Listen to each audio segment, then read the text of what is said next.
नमस्कार दोस्तों, मैं सतनाम सिंह एक बार फिर से आप सभी का स्वागत करता हूं आपके अपने YouTube channel the GS founder पर। और मुझे पूरी उम्मीद है कि आप लोग जहां पे भी होंगे स्वस्थ होंगे, मस्त होंगे और अपनी पढ़ाई में व्यस्त होंगे। इधर काफ़ी दिनों से मैंने कोई वीडियो अपलोड नहीं की थी और उसका कारण था कि मैं कई जगहों पर पढ़ा रहा था, इसी वजह से मुझे समय नहीं मिल पा रहा था।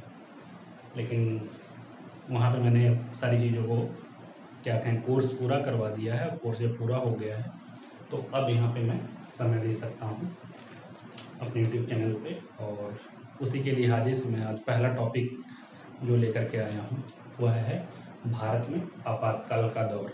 ठीक, भारत में आपातकाल का दौर। तो इस आपातकाल को हम जानेंगे, समझेंगे। ठीक, आपातकाल को इंग्लिश में इमरजेंसी कहते हैं। भारत में पहले इमरजेंसी कब लगी थी और क्यों लगाई गई थी, और तकरीबन यह 21 से 22 महीनों तक का ये जो दौर था, ये जो समय था आपातकाल का, यह भारत में चला था। तो क्यों लगाया गया था, तो आइए शुरू करते हैं, इस टॉपिक को जानते हैं, समझते हैं। ठीक, तो आपातकाल या इमरजेंसी जानते ही होंगे कि हमारे संविधान में कहाँ से इसको लिया गया है। तो जर्मनी से इसे लिया गया है। कहाँ से? जर्मनी से इसे लिया गया है। ठीक, जर्मनी से।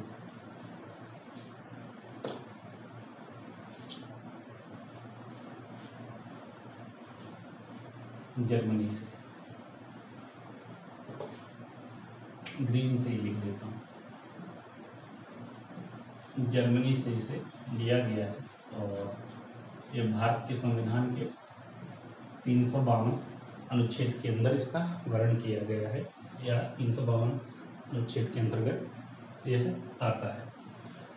तो पहली बार जब लगाया गया था आपातकाल, तो 25 जून 1975 को लगाया गया था, जो तत्कालीन प्रधानमंत्री इंदिरा गांधी थी, उनके द्वारा इसे भारत में लगाया गया था। और जैसा कि मैंने बताया है, ऑलमोस्ट 1977 21 मार्च 1977 तक यह लगा था। 25 जून 1975 से लेकर के 21 मार्च 1977 तक, 25 जून 1975 से लेकर के 21 मार्च 1977 तक इसे लगाया गया था। यही मैंने बताया कि कहाँ पे इसका वर्णन है, तो हमारे संविधान के अनुच्छेद 352 के अंतर्गत ये आता है।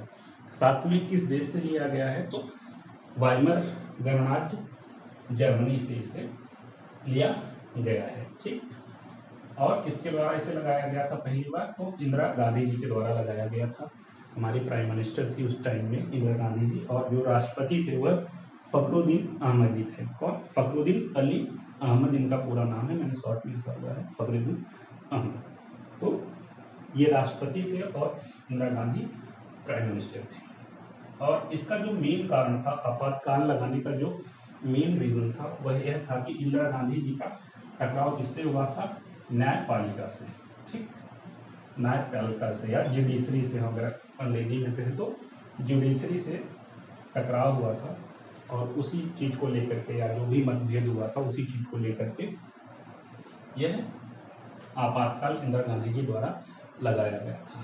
अब टकराव या मतभेद का जो कारण था वो क्या था?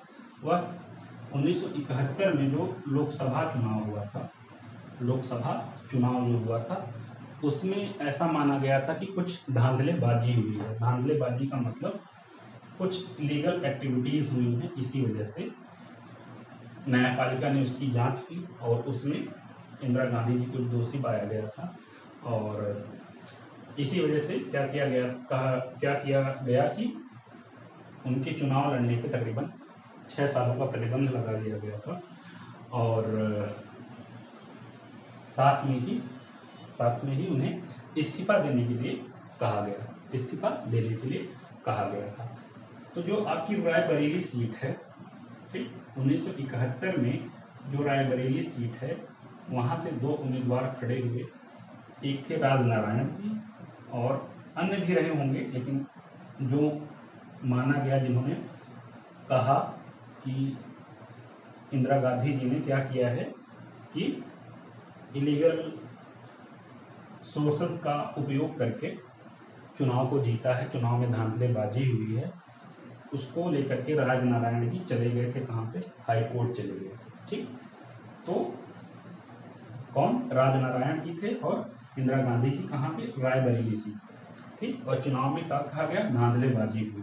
तो इसको लेकर के जब इलाहाबाद हाई कोर्ट ने संज्ञान लिया, तो संज्ञान लेने के बाद जितनी भी चीजें, जो भी आरोप राजनारायण जी के द्वारा इंदिरा गांधी के ऊपर लगाए गए थे वो सारे सही साबित हुए। ठीक, जैसा कि मैंने यहाँ पे लिखा हुआ है कि घूस देना या संसाधनों का गलत प्रयोग किया गया। ठीक, घूस देने का मतलब ये है कि पैसा दे करके वोट खरीदना, पैसा दिया गया और उसके माध्यम से उन्होंने वोट खरीदा। कुल 14 ऐसे केसेस हाई कोर्ट ने संज्ञान जब लिया, तो 14 ऐसे केसेस हाई कोर्ट को देखने को मिले। उस आधार पे क्या किया गया कि इंदिरा गांधी का जो चुनाव जो उन्होंने जीता था उसको निरस्त कर दिया गया। क्या कर दिया गया, निरस्त कर दिया गया और उन पे 6 साल का प्रतिबंध भी लगा दिया गया। ठीक, चुनाव नहीं लड़ पाएंगी 6 सालों तक। और साथ में ही जो विपक्षी पार्टियां थी उन्होंने इंदिरा गांधी के ऊपर दबाव बनाया कि वो इस्तीफा दें। हाई कोर्ट ने भी इस चीज को बोला कि इंदिरा गांधी जी को इस्तीफा देना चाहिए, लेकिन उन्होंने इस्तीफा नहीं दिया। अच्छा, उस टाइम में जो इस केस की सुनवाई कर रहे थे जो उच्च न्यायालय के जस्टिस थे, कौन, जगमोहन लाल सिन्हा जो है इस केस की सुनवाई कर रहे थे और उन्होंने ही यह निर्णय दिया था जो मैंने यहाँ पे मेंशन किया हुआ है। ठीक, तो जैसे ही उनके ऊपर जब दबाव बनाया जाने लगा तो उन्होंने 25 जून 1975 को क्या किया, इमरजेंसी की घोषणा कर दी या आपातकाल की घोषणा कर दी। इसके साथ साथ कुछ अन्य कारण भी थे और उन अन्य कारणों में या अन्य घटनाओं में पहला जो कारण था वह था नवनिर्माण आंदोलन। यह नवनिर्माण आंदोलन बेसिकली कहाँ पे चल रहा था, तो यह गुजरात में चल रहा था। कहाँ पे, गुजरात में। ठीक, गुजरात में चल रहा था। वहाँ की पब्लिक जो थी आर्थिक संकट और भ्रष्टाचार, ठीक, राजनेताओं के द्वारा जो भ्रष्टाचार किया जा रहा था उससे बहुत ज़्यादा परेशान हो गई थी और इसी लिहाजे से उन्होंने क्या किया, इस आंदोलन को शुरू किया था। और 1973-74 में, जबकि यह 1 साल पहले की घटना है, ठीक, 1971 में लोकसभा का चुनाव हो गया था, उसके बाद का ये सिनेरियो है और तकरीबन आपातकाल जब लगा उससे 1 साल पहले का। तो उस टाइम में नवनिर्माण आंदोलन गुजरात के स्तर पे सबसे सफल आंदोलनों में से एक आंदोलन था। ठीक, इसे आम लोगों द्वारा शुरू किया गया आंदोलन माना जाता है। और उस टाइम में जो गुजरात के सीएम थे, यानी कौन, सीएम, चीफ मिनिस्टर जो थे, ठीक, मुख्यमंत्री जो थे, वह चिमन भाई पटेल थे। और चिमन भाई पटेल को इस आंदोलन के दबाव के कारण अपने पद से इस्तीफा देना पड़ा, अपने पद से रिजाइन देना पड़ा तथा क्या किया गया, गुजरात विधानसभा भंग कर दी गई। ठीक, डिसॉल्व कर दी गई या भंग कर दी गई। ठीक, इसके साथ साथ ये तो पहली घटना हुई। दूसरी घटना जो थी वह थी रेल मंत्री की हत्या। ठीक, तो ललित नारायण मिश्रा जी थे, ललित नारायण मिश्रा, उस टाइम में यह रेल मंत्री हुआ करते थे और बम ब्लास्ट में उनकी जान चली गई। ठीक, इस तरीके से उनकी हत्या करवाई गई थी। इसके साथ साथ बिहार में भी मूवमेंट चल रहा था और वह यही समय था जब बिहार की अगर हम बात करें, बिहार में भी छात्र आंदोलन वगैरह चल रहा था। जब जयप्रकाश नारायण जो गांधीवादी समाजवादी नेता माने जाते थे, उन्होंने संपूर्ण क्रांति का नारा दिया। किसका, संपूर्ण क्रांति का नारा दिया। और जो बिहार में भी आंदोलन चल रहा था उसको एक तरीके से दबा दिया गया था इंदिरा गांधी जी के द्वारा। ठीक, इसके साथ साथ राष्ट्रव्यापी या जो ये ललित नारायण मिश्रा जो रेलवे मिनिस्टर थे, इनकी हत्या के बाद की अगर हम बात करें तो राष्ट्रव्यापी रेलवे हड़ताल भी की गई थी। इस हड़ताल में जो रेलवे कर्मचारी थे बेसिकली वो क्या, अपनी सैलरी को बढ़ाने के लिए, अपनी तनख्वाह को बढ़ाने के लिए जो है क्या कर रहे थे, प्रदर्शन कर रहे थे। और जो कर्मचारी लोग थे, रेलवे के जो कर्मचारी लोग थे, उनके जो लीडर बने वह जॉर्ज फर्नांडिस जी बने। ठीक, जॉर्ज फर्नांडिस, ये क्या थे? ट्रेड यूनियन के अध्यक्ष थे। ट्रेड यूनियन के क्या थे? अध्यक्ष थे। उम्मीद है कि आप लोग ठीक से समझ पा रहे होंगे। जहां पे भी ना समझ में आएगा सो प्लीज़ आप लोग कमेंट कीजिएगा, और साथ में अगर वीडियो अगर मेरी पसंद आए तो उसको शेयर भी कीजिएगा, लाइक भी कीजिएगा। तो जॉर्ज फर्नांडिस के नेतृत्व में ये राष्ट्रव्यापी रेलवे हड़ताल जो है कि शुरू हुई थी, ठीक। और यह अब तक की जो यह राष्ट्रव्यापी रेलवे हड़ताल शुरू हुई थी, यह अब तक की सबसे बड़ी हड़ताल में से एक हड़ताल है। तकरीबन 17 लाख लोग जो है कि हड़ताल पे गए थे। रेलवे के 17 लाख कर्मचारी उस जमाने में हड़ताल पे गए थे। तो इस हड़ताल को भी कहीं ना कहीं इमरजेंसी का दौर चल रहा था, और इस हड़ताल को भी कहीं ना कहीं इंदिरा गांधी जी द्वारा दबा दिया गया, ठीक। और साथ में ऐसा भी कहा जाता है कि जो कर्मचारी थे जो रेलवे के क्वार्टर्स में रहते थे, वहां से उनको जबरदस्ती निकाल दिया गया, ठीक। जबरदस्ती उनके परिवार सहित उनको निकाल दिया गया। तो यह हो गया आपका एक राष्ट्रव्यापी रेलवे हड़ताल। पहली घटना ये, दूसरी रेल मंत्री की हत्या, तीसरी राष्ट्रव्यापी रेलवे हड़ताल हो गया, और चौथा जो है बिहार में जो जैसा कि मैंने बताया जेपी जयप्रकाश नारायण, इन्होंने क्या संपूर्ण क्रांति का नारा दिया था, संपूर्ण क्रांति का नारा दिया था। तो इन्हीं के नेतृत्व में बिहार के अंदर भी छात्र संगठन जो थे वो लोग आंदोलन कर रहे थे, मूवमेंट अपना कर रहे थे। इसके साथ साथ जो आपातकाल का प्रभाव हुआ, तो सबसे पहली बात, जहाँ पे भी यह आपातकाल लगाया जाता है या भारत में अगर लगाया जाएगा तो क्या होगा कि मौलिक अधिकार रद्द हो जाते हैं, ठीक। जो आम नागरिकों के मौलिक अधिकार हैं वह रद्द हो जाते हैं। मीडिया पे अंकुश लगा दिया जाता है, वो किसी भी प्रकार की मीडिया हो, चाहे इलेक्ट्रॉनिक मीडिया हो, प्रिंट मीडिया हो, ठीक, उनके ऊपर क्या किया जाता है? अंकुश लगा दिया जाता है। साथ में ही इस आपातकाल के दौर में क्या किया गया? विरोधी दल के जितने भी नेता थे उनको गिरफ्तार करके जेल में डाल दिया गया। किसके तहत? मीसा के तहत। मीसा के तहत जैसा कि आप लोगों ने नाम सुना होगा कि लालू प्रसाद यादव जो है, उनकी जो बेटी है उनका नाम है मीसा। तो लालू प्रसाद यादव भी विरोधी दल के नेताओं में से एक थे, उनको भी इस मीसा के तहत ही गिरफ्तार किया गया था। अब मीसा की फुल फॉर्म क्या है? तो है maintenance of internal security act. Maintenance of internal security act. इसके तहत क्या? इसके तहत जिसको गिरफ्तार किया जाएगा उसकी जमानत नहीं हो सकती है, उसकी जमानत नहीं हो सकती, ठीक। तो आगे चल करके जब उनकी बच्ची का जन्म हुआ तो उन्होंने इसी के नाम पे, ताकि उनको हमेशा याद रहे, अपनी बिटिया का नाम मीसा रखा था। तो maintenance of internal security act के तहत उस जमाने में विरोधी दल के नेताओं की गिरफ्तारी हुई थी। साथ में आप लोगों ने सुना ही होगा नसबंदी जैसे प्रोग्राम चलाए गए थे, ठीक।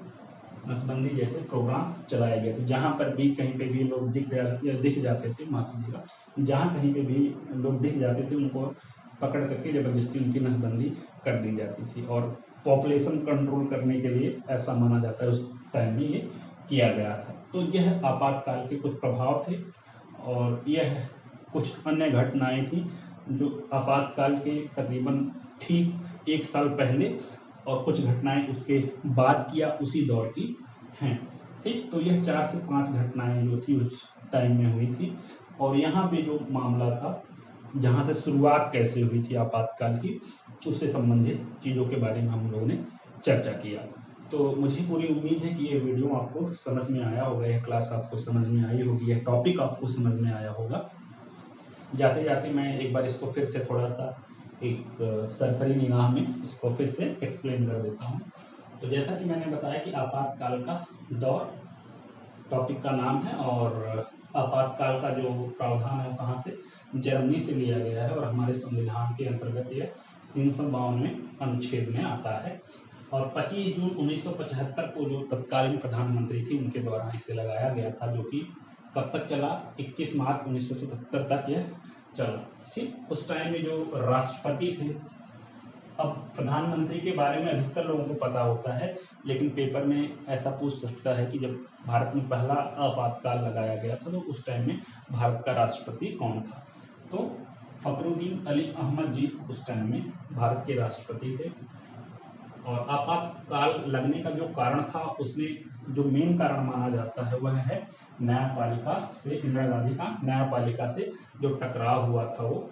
और टकराव का जो कारण था तो वह था 1971 में लोकसभा जो चुनाव हुआ था, रायबरेली सीट पे, रायबरेली सीट पर क्या हुआ था, क्या धांधलेबाजी हुई थी। ठीक, धांधलेबाजी हुई थी, घूस देने का आरोप, जो आम पब्लिक को घूस देकर के वोट हासिल करने जैसे घटनाएं घटी थी, संसाधनों का गलत दुरुपयोग, पेटी वगैरह चेंज करवा देना, पहले तो बैलेट पेपर से चुनाव होते थे। इस प्रकार के 14 केसेस उनके ऊपर लगाए गए थे, इंदिरा गांधी जी के ऊपर। ठीक, और इस केस की सुनवाई जस्टिस जगमोहन लाल सिन्हा जी ने की थी। और उसमें क्या हुआ, इंदिरा गांधी जी को आरोपी पाया गया था और क्या किया गया, दोषी पाया गया था। और क्या किया गया, तो उनका चुनाव निरस्त कर दिया गया था और 6 सालों के लिए उनके ऊपर चुनाव लड़ने पर प्रतिबंध लगा दिया गया था। ठीक, साथ में उनको इस्तीफा देने के लिए कहा गया, लेकिन उन्होंने इस्तीफा न दे करके इमरजेंसी लागू कर दी। तो यह थी आपकी भारत में पहली जो इमरजेंसी लगी थी। साथ में जो ये घटनाएं थी नवनिर्माण आंदोलन जो कि गुजरात में हुआ था। ठीक, रेल मंत्री की हत्या, ललित नारायण मिश्रा या मिश्र जी की जो हत्या हुई थी, बम फोड़ करके, बम ब्लास्ट करके उनको मार दिया गया था। राष्ट्रव्यापी रेलवे हड़ताल थी, अब तक की सबसे बड़ी रेलवे हड़तालों में से एक ये हड़ताल जो थी, किसके नेतृत्व में, जॉर्ज फर्नांडिस के नेतृत्व में। आगे चल करके भारत के रक्षा मंत्री भी बनते हैं। बिहार में छात्र आंदोलन चल रहा था, जिसे संपूर्ण क्रांति का नाम दिया गया, किसके नेतृत्व में, जयप्रकाश नारायण के नेतृत्व में। और आपातकाल का जो प्रभाव होता है उसके बारे में भी हम लोगों ने चर्चा की। तो मौलिक अधिकार रद्द कर दिए जाते हैं, मीडिया पे अंकुश लगता है, विरोधी दल के नेता गिरफ्तार किए जाते हैं। ठीक, और मीसा कानून के तहत उनकी गिरफ्तारी होती है। मीसा कानून या जो मीसा है, इसकी फुल फॉर्म है maintenance of internal security act. इसके साथ साथ नसबंदी जैसे प्रोग्राम भी चलाए गए थे। तो यह थी आपका आज की क्लास, और मुझे पूरी उम्मीद है कि आप लोगों को ये चीज़ समझ में आई होगी। काफ़ी दिनों बाद आपसे मुलाकात हुई है, तो कोशिश करूँगा कि अब आप लोगों को लगातार वीडियोज़ वगैरह मिलती रहे। सो आज की क्लास मैं अब यहीं पे रोकता हूँ। जहाँ कहीं पे भी कोई भी डाउट हो या कोई पॉइंट मुझसे छूटा हो तो आप ज़रूर उसे बताइएगा। और वीडियो अगर अच्छी लगी हो तो उसे शेयर कीजिए, लाइक कीजिए, कमेंट कीजिए और चैनल से जुड़िए। So thank you for watching my video, और अगले क्लास में आपसे मुलाकात होती है। ठीक, तो तब तक के लिए जय हिंद, जय भारत।